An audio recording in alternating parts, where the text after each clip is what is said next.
Hi everyone, you're watching Tamit Saleh's Tennis Forum and welcome to this week's video of Tennis Tuesday. As you all know, the Australian Open is still quite fresh in our minds, and the one question everyone has been asking is, what does Djokovic or Nadal need now to remain or become the world number one?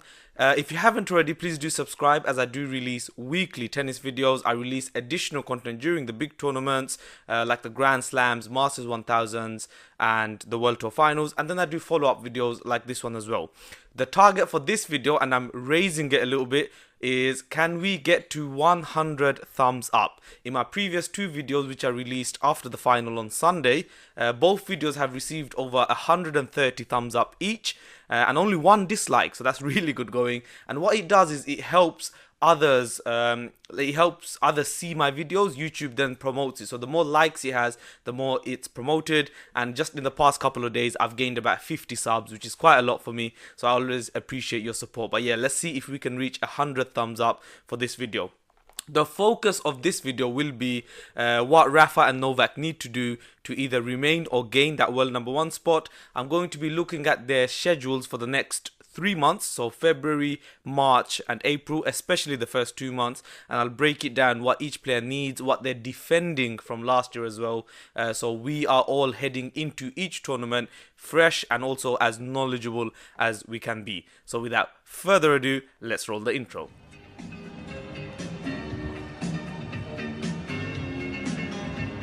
So, as many of you may be aware, Novak Djokovic has reclaimed the world number one spot, and he is currently on his 276th week, which puts him 9 behind Pete Sampras and only 34 behind Roger Federer, who holds that record at 310. Novak Djokovic has not made it a secret that this is a big ambition of his to quote him, to get that historic number one spot, and we're going to be seeing if he can make a big dent on that 34 weeks he needs in this stint or maybe in the future. But yes, we're looking into February now.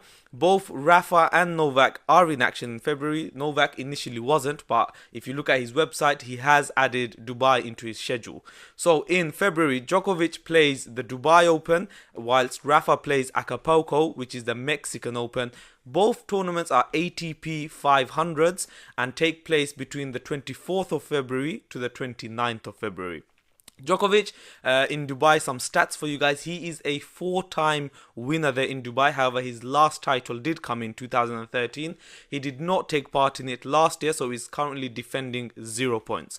Nadal, on the other hand, is taking part in Acapulco. He is a 2-time winner in that tournament, and last year he lost in the last 16 to Nick Kyrgios. I believe Rafa also had 3 match points in that match, but Kyrgios came through and eventually did go on to win the title. So Rafa, with his last 16, is only defending 45 points. This tournament is the first opportunity Rafa will get to overtake Novak and become world number one, but he will need to win the title as a bare minimum. If you look at their points, Novak is on 9,720 with Rafa on 9,395. However, we can take away 45 because that's the points he will drop from last year. So he's technically going into that tournament will be on 9,350 points, which will put him exactly 370 behind Novak.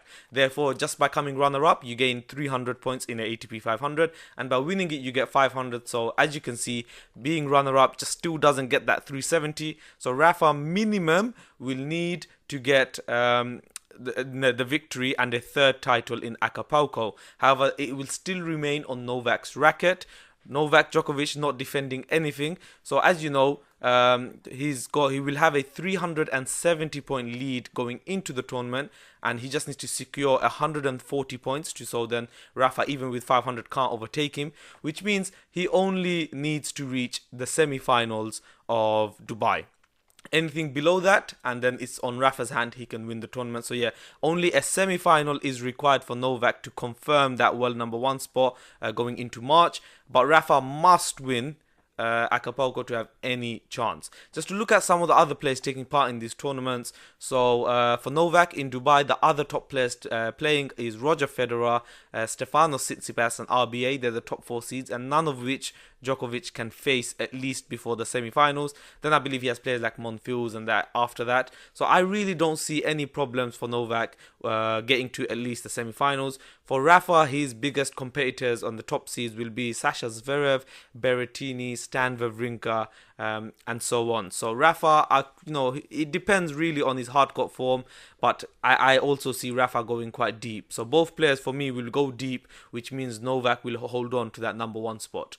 One thing I must say is that last year, after winning Australia, and to be honest, that was a much more dominant and impressive showing from Novak last year than it was this year. So many of us expected a big year from Novak. However, he seemed to go on this post-Australian Open slump. So that will also depend on his ranking this year. So he actually doesn't have many points to defend at all. Likewise with Rafa, he doesn't either. But it's be quite interesting to see if Novak will go on that slump again. It has taken a lot of energy out of him. January has been quite a tough month, mentally as well as physically, winning the ATP Cup with Team Serbia and then winning the Australian Open against Dominic Thiem in a very enthralling final. So it'll be interesting to see if Novak can put that aside now. He's on a high. He's won 2 tournaments already this year. So yeah, let's see if he goes on a slump or not. But that is February in a nutshell. I'd just like to remind you all now that before each Masters 1000 and perhaps for the Dubai and Acapulco, which is together and with both Novak and Rafa scheduled to play, I will be releasing videos before each tournament telling you what each player needs for what ranking, some stats, who's got the most titles of the tournament, etc. But this is just to give you a quick 3-month recap so you know what to expect and what may happen with the number one race. Going into March, there's 2 big tournaments in March, both Masters 1000s, both in the States, and both Rafa and Novak and all the other top players will be taking part in, bar any injury. The first one, of course, is on the 12th of March, leading to the 22nd of March, Indian Wells. Novak Djokovic is defending only 45 points, having lost in the last 32 last year to Cole Schreiber. So yeah, a lot of points to defend. A lot of points to gain rather. Rafa on the other hand is defending 360 points, having reached the semi-finals last year. However, he did retire. He was meant to face Roger Federer. He did retire there from injury, which also kept him out of Miami. Djokovic, he has 5 titles in Indian Wells compared to Rafa's 3. Novak's last title coming in 2016. Rafa's coming in 2013. Historically, Novak has done really well in the Sunshine Doubles, winning 5 Indian Wells and 6 Miami, but we're going to come to that later. However, as you can see, he's not won any Indian Wells since 2016. So that will be, I believe, a opportunity for Novak to sort of reclaim that good form in the Sunshine Double. I do fully expect Novak to better his last 32 from the previous year. Rafa, on the other hand, he has to defend the semi-final there. So Rafa will lose 360 points. He will need to reach at least the semis to defend that. So therefore, I also think Indian Wells will benefit Novak more than it benefits Rafa, if that makes sense to you guys. We'll move on to Miami now. Djokovic only defending 90 points. He did lose in the last 16 last year to RBA. Rafa, of course, defending nothing. He didn't take part in it last year.